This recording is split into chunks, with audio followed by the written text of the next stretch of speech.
தமிழ் சினிமாவில் தவிர்க்க முடியாத கமர்ஷியல் டைரக்டர்ஸ் லிஸ்ட்டில் எப்போவும் முன்னணியில் இருக்கிற இயக்குனரில் ஒருத்தர் தான் ஏஆர் முருகதாஸ். வணிக சினிமாக்கள்லேயே பல பரிமாணங்களையும் பல சோதனை முயற்சிகளையும் மேற்கொண்டவர். இந்த வீடியோவில் ஏஆர் முருகதாஸ் அவர்களுடைய ஆவரேஜ் டு பெஸ்ட் மூவிஸ் லிஸ்ட்டை தான் பார்க்க போகிறோம். இந்த லிஸ்ட்டில் இயக்குனர் ஏஆர் முருகதாஸ் அவர்களுடைய திரைக்கதையே மீண்டும் ரீமேக் செய்யப்பட்ட 2008 வெளியான கஜினி, 2014 வெளியான ஹாலிடே இடம்பெற்றிருக்காது. மேலும் இந்த லிஸ்ட் என்னுடைய தனிப்பட்ட லிஸ்ட் மட்டுமே, மற்றவர்களுக்கு இதில் முரண்பாடு இருக்கலாம்.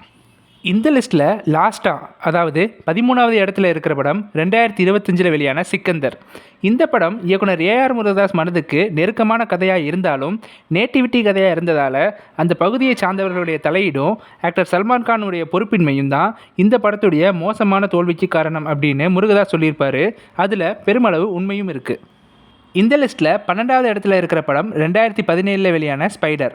இது ஒரு பைலிங்குவல் படம்ன்றதால மகேஷ் பாபு அவர்களுடைய தெலுங்கு மார்க்கெட்டையும் தமிழில் இல்லாத அவர் மார்க்கெட்டையும் பேலன்ஸ் பண்ணுற முயற்சியில் உருவான பேலன்ஸ் இல்லாத திரைக்கதை தான் ஸ்பைடர்.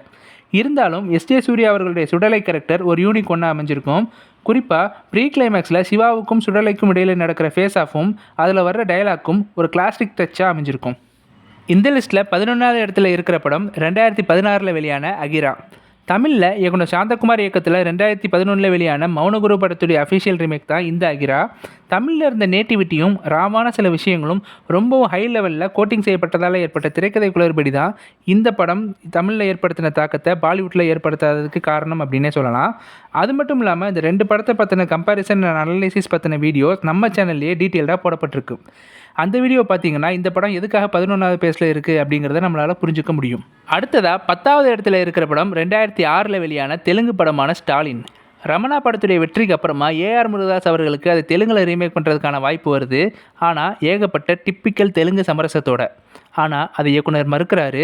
அதுக்கு அவர் சொன்ன காரணம், தெலுங்கு பட டெம்ப்ளேட்டில் தரமான படத்தை என்னால் கொடுக்க முடியும், ஆனால் ரமணா அந்த வகை கதை இல்லை அப்படிங்கிறது தான். அதனால் ரமணா 2003 டாகூர்ன்ற பேரில் ஏகப்பட்ட ஸ்க்ரீன் பிளே சேஞ்சஸோட வெளிவருது, வெற்றியும் பெறுது. அதுக்கப்புறமா தான் 2006 தன்னால் எடுக்க முடியும்னு நினச்ச படத்தை எடுக்கிறாரு. அதுதான் ஸ்டாலின். அவர் சொன்ன மாதிரியே தெலுங்கு மசாலாவையும் தன்னோட முத்திரையை பதிச்சிருப்பார். இருந்தாலும் இது ஒரு தெலுங்கு மசாலா அப்படின்றதுனால ஸ்டாலினுக்கு 10வது இடத்தை நான் கொடுக்குறேன். இந்த லிஸ்ட்டில் 9வது இடத்துல இருக்கிற படம் 2025 வெளியான மதராசி. இந்த படம் அவருடைய முந்தைய சில படங்கள் அளவுக்கு குறைவான தரம் இல்லைனாலும் ஏஆர் முருகதாஸ் படங்களுக்கே உரிய புத்திசாலித்தனமும் எமோஷன்ஸ் கனெக்டும் இல்லாததால் இந்த இடத்த பெறுது. இதே பாணியில் அமைஞ்ச அவருடைய கஜினி திரைப்படம் எல்லா வகையிலையும் அற்புதமான வகையில் எழுதப்பட்டிருக்கும். இருந்தாலும் இந்த படத்துடைய வில்லன் கேரக்டர்ஸ் உண்மையிலேயே அற்புதமாக கையாளப்பட்டிருக்கும். குறிப்பாக விராத்துடைய இன்ட்ரோவும் ஹாஸ்பிட்டல் எஸ்கேப் சீனும் இயக்குனர் ஏஆர் முருகதாஸ் டச்சில் அற்புதமாக அமைஞ்சிருக்கும். 8வது இடத்துல இருக்கிற படம் 2018 வெளியான தளபதி விஜய் அவர்களுடைய சர்க்கார். மோசமான திரைக்கதையாக இல்லாவிட்டாலும் அரசியல், முதல்வர் மாதிரியான கான்செப்டை ஃபுல் கற்பனை கமர்ஷியலாக எடுக்கிறது ரொம்பவும் சவாலானது. அதில் பிரச்சார நெடி அதிகரிக்க வாய்ப்புண்டு. அதுவும் ரியல் லைஃப் இன்சிடெண்ட்டை கவனமாக கையாளாமல் போனால் அந்த படம் ஆடியன்ஸுக்கு டீவியேஷன் ஆகிறதுக்கு வாய்ப்புண்டு. இந்த காரணங்களால தான் சர்க்கார் ஒரு முழுமையான திருப்தி தராமல் போன படமாக மாறினதுக்கு காரணம். 7வது இடத்துல இருக்கிற படம் 2020 வெளியான சூப்பர் ஸ்டார் ரஜினிகாந்த் அவர்களுடைய தர்பார். இயக்குனரே இந்த படம் தன்னுடைய ஆதர்ச நாயகனோட ஒர்க் பண்ணணுன்ற வேட்கையில் இந்த சான்ஸ் மிஸ் ஆகக்கூடாதுன்ற வேகத்தில் குறைவான டைமில் எழுதப்பட்ட திரைக்கதை அப்படின்னே சொல்லியிருப்பார். நிச்சயமாக இந்த படம் 7வது இடத்துல இருக்கிறதுக்கு அதுதான் காரணம். அதே நேரம் இந்த படம் பின்தங்காமல் இருக்கிறதுக்கு முக்கிய காரணம் அது புரோட்டகனிஸ்டுடைய கேரக்டர் ஆர்க்கு தான். ஆரம்பத்தில் ஆதித்ய அருணாச்சலம் தான் காப்பாற்ற வந்த பொண்ணை ஈஸியாக காப்பாற்றிட்டாலும் அதோட தன் வேலை முடிஞ்சிருச்சுன்னு நினைக்காம அந்த பொண்ணை ஒரு திருப்புச்சீட்டாக வச்சுக்கிட்டு அந்த மாதிரி இருக்கிற நிறையா பொண்ணுங்களை காப்பாற்றுவார். அதாவது தன்னோட அதிகாரத்தை தவறான வழியாக இருந்தாலும் பொதுநலனுக்காக பயன்படுத்துவார். ஆனால் அதே கேரக்டர் தான் பொண்ணோட இறப்புக்கு அப்புறமா தன்னோட அதிகாரத்தை தவறாக பயன்படுத்துவார். அவர் கொல்கிற அத்தனை பேரும் கெட்டவங்களாக இருந்தாலுமே முழுக்க முழுக்க தன் பொண்ணை கொண்டவங்களை பழிவாங்கணுன்ற பர்சனல் ரிவெஞ்சில் தான் கொண்டிருப்பார். இது ஒரு நல்ல நெகட்டிவ் கேரக்டராக இருக்கா அமைஞ்சிருக்கும். இந்த லிஸ்ட்டில் 6வது இடத்துல இருக்கிற படம் 2001 வெளியான தீனா. இயக்குனர் முருகதாஸ் அவர்களுடைய முதல் படம்.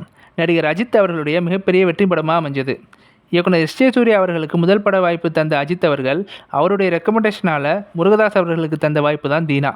அட்டகாசமான ஆக்ஷன் ட்ராமாவாக அமைஞ்ச இந்த படம் அஜித் அவர்களுக்கு தலை என்ற பேரையும் வாங்கி கொடுத்துருக்கோம்.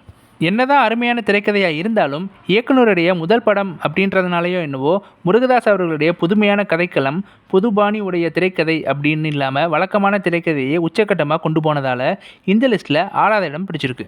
இந்த லிஸ்ட்டில் 5வது இடத்தை பிடிச்சிருக்கிற படம் 2014 வெளியான தளபதி விஜய் அவர்களுடைய கத்தி.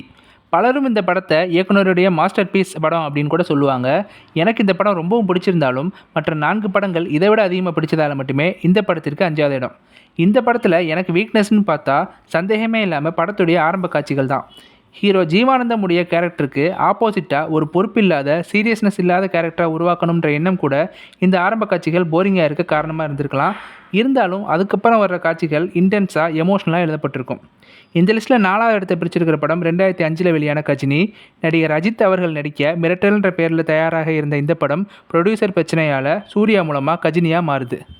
இந்த படத்தை மெமெண்டோ படத்துடைய காப்பி அப்படின்னு ஒரே ஐடியா சொல்லிட முடியாது. அந்த படத்துக்கு முருகதாஸ் நோலனுக்கு கிரெடிட் கொடுத்துருக்கணும் அப்படின்றதுல மாற்று கருத்து இல்லை. ஆனாலும் அதையும் தாண்டி இந்த படத்தை ஹாலிவுட் மூவியோடைய தமிழ் வடிவமாக தான் நான் பார்க்குறேன். இந்த படம் ஒரு படத்துக்கு ஹை கான்செப்ட் எவ்வளோ முக்கியன்றதை உணர்த்தின படம் அப்படின்றதுல மாற்று கருத்து இருக்க முடியாது. இந்த படம் தெலுங்கில் டப்பாகும்போது அப்போ உள்ள டைரக்ட் தெலுங்கு படத்தில் உள்ள பட வசூல் சாதனையை உடைச்சதாக சொல்லப்படுது. சூர்யாவுக்கு தெலுங்கு மார்க்கெட் உருவாக முக்கிய காரணமாக இருந்துச்சு. இந்த படம் ஹிந்தியில் ரீமேக் ஆகி இந்தியாவுடைய ஃபர்ஸ்ட் 100 crore கிளப் அப்படின்ற கல்ச்சரை தொடங்கி வச்சுச்சு. Crime, mystery, thriller, love, romance அப்படின்னு ஏகப்பட்ட விஷயங்களுக்கு கச்சிதமான திரைக்கதை வடிவம் கொடுத்த வகையில் கஜினி தமிழ் சினிமாவுடைய ஒரு புதிய அத்தியாயத்தை தொடங்கி வச்சுச்சுன்னே சொல்லலாம். அடுத்ததாக 3வது இடத்துல இருக்கிற படம் 2002 வெளியான கேப்டன் விஜயகாந்த் அவர்களுடைய ரமணா.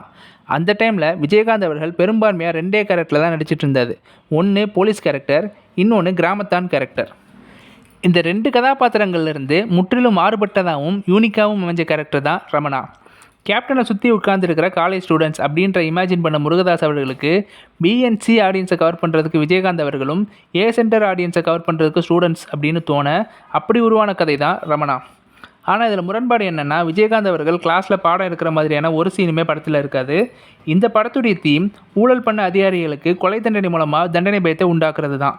ஆனால் 1996 இதே தீமில் வெளியாகி பிரம்மாண்டமான வெற்றி பெற்ற படம் தான் இந்தியன். அதோட பாதிப்பு எந்த சீன்லையும் வந்துடக்கூடாதுன்ற கான்ஷியஸில் ரொம்பவும் கவனமாக திரைக்கதையை வடிவமைச்சிருப்பார் இயக்குனர் ஏஆர் முருகதாஸ். அதில் மிகப்பெரிய வெற்றியும் கண்டிருப்பார். இந்த லிஸ்ட்டில் 2வதாக இருக்கிற படம் 2012 வெளியான தளபதி விஜய் அவர்களுடைய துப்பாக்கி. விஜய் அவர்களுடைய கேரியருக்கு ஒரு புது டைமென்ஷனை கொடுத்த படம்னே சொல்லலாம். இது விஜய்க்கு மட்டும் இல்லாமல் தமிழ் சினிமாவுக்கும்னு சேர்த்தே சொல்லலாம். இந்த படத்தில் வர்ற விஜய் அவர்களுடைய ஜெகதீஷ் கேரக்டர் பற்றி டீட்டெயில்டு கேரக்டர் அனாலிசிஸ் வீடியோ நம்ம சேனலில் ஆல்ரெடி போட்டிருக்கோம். பார்க்காதவங்க பார்த்துக்கலாம். துப்பாக்கின்ற பேருக்கு நியாயம் சேர்க்கிற வகையில் படத்தில் வர்ற பெரும்பான்மையான முக்கிய காட்சிகள் கைத்துப்பாக்கியை பேஸ் பண்ணியே இருக்கும். உதாரணமாக 12 man ஷூட் அவுட், தங்கச்சியை காப்பாற்ற போகிற சீனில் வர்ற ஆரம்ப நிகழ்வு, கிளைமேக்ஸில் வில்லனை பீட் பண்ணுற சீன் அப்படின்னு சொல்லிகிட்டே போகலாம். இந்த படமே தீவிரவாதத்துக்கு எதிரான படமாக இருந்தாலும் இப்போ வர்ற படங்கள் மாதிரி தேவையில்லாத வன்முறை காட்சிகள், அதாவது ரத்தம் தெறிக்கும் ஆக்ஷன் காட்சிகள் இருக்காது. அதுபோக புகைப்பிடிக்கும் காட்சிகளோ மது அருந்தும் காட்சிகளோ இருக்காது அப்படின்றது கூடுதல் சிறப்பு. இதே கான்செப்ட் இதே கூட்டணியில் வர கத்தி படத்துக்கும் பொருந்தும் அப்படின்றது போனஸ் பாயிண்ட். தேசப்பற்று பற்றி பேசின படங்கள்லேயே தேசிய கொடியை க்ளோஸ்அப்பில் காட்டாத முதல் தமிழ் படமும் இதுவாக தான் இருக்கும் அப்படின்றது என்னோட கருத்து. இதில் வர்ற ஆக்ஷன் சீக்வன்ஸ் எல்லாமே வெறுமன ஹீரோ வர்ஷிப் ஃபைட்டாக இல்லாமல் நிஜமான ஆர்மி ட்ரைனிங் ஃபைட் மாதிரி அமைக்கப்பட்டிருக்கிறது படத்துடைய நம்பகத்தன்மையை அதிகரிச்சிருக்கும். இந்த லிஸ்ட்டில் முதலிடத்தை பிடிச்ச படம் 2011 ஆக்டர் சூர்யா நடிப்பில் வெளியான 7ஆம் அறிவு. இதை நீங்கள் எத்தனை பேர் அக்செப்ட் பண்ணிப்பீங்கன்னு எனக்கு தெரியல. பட் என்னுடைய பர்சனல் ஒப்பீனியன் இதுதான். ஏஆர் முருகதாஸ் அவர்களுடைய மாஸ்டர் பீஸ். ஆனால் இந்த படத்தை பற்றி இந்த வீடியோவில் நான் பெருசாக பேச போகிறது இல்லை. ஏன்னா இந்த படத்தை பற்றின டீட்டெயில் அனாலிசிஸ் வீடியோ, அதாவது இந்த படத்துக்கு நான் ஏன் நம்பர் 1 பொசிஷன் கொடுத்தேன் அப்படின்றத பற்றின ஃபுல் அனாலிசிஸ் வீடியோ நம்ம சேனலில் அடுத்த வீடியோவாக வெளியாகும். இருந்தாலும் இந்த படத்தை பற்றி ஒரு சின்ன ஒப்பீனியனை ஷேர் பண்ணுறேன். ஒரு பெரிய படம் ரிலீஸ் ஆகிறதுக்கு முன்னாடி படத்தரப்புலேருந்து ஒரு பெரிய ஹைப் க்ரியேட் பண்ணுவாங்க. ஆனால் படம் ரிலீஸ் ஆகும்போது படம் நல்லா இருந்தாலும் ஹைப்னால நமக்கு சுமாராக தெரியும். இதுக்கு ரிவர்ஸாக சைலண்ட்டாக வந்து ஹைப் க்ரியேட் பண்ணுற படங்களும் உண்டு. வெகு சில படங்கள் தான் கொடுத்த ஹைப்புக்கு ஒர்த்தாக இருக்கும். என்ன அப்படி திருப்தி பண்ண ஒரு சில படங்களில் முக்கியமான படம் 7ஆம் அறிவு. இந்த லிஸ்ட் என்னுடைய பர்சனல் ஃபேவரட்ஸ் மட்டுமே. இந்த லிஸ்ட்டை எத்தனை பேர் அக்செப்ட் பண்ணுறீங்க அப்படிங்கிறத கீழே கமெண்ட் பண்ணுங்கள். உங்களுக்கு இந்த லிஸ்ட்டில் மாற்று கருத்து இருந்தாலும் உங்களோட லிஸ்ட்டை கீழே கமெண்ட் பண்ணுங்கள். ஸோ இதுதான் நான் உங்ககிட்ட ஷேர் பண்ணணும்னு நினச்ச average to best movies of AR Murugadoss. இந்த வீடியோ உங்களுக்கு பிடிச்சிருந்தா லைக் பண்ணுங்கள், ஷேர் பண்ணுங்கள், கமெண்ட் பண்ணுங்கள். மறக்காமல் 7 Minute Info சேனலை சப்ஸ்கிரைப் பண்ணுங்கள். குறிப்பாக அந்த பெல் ஐக்கானை கிளிக் பண்ணுங்கள்.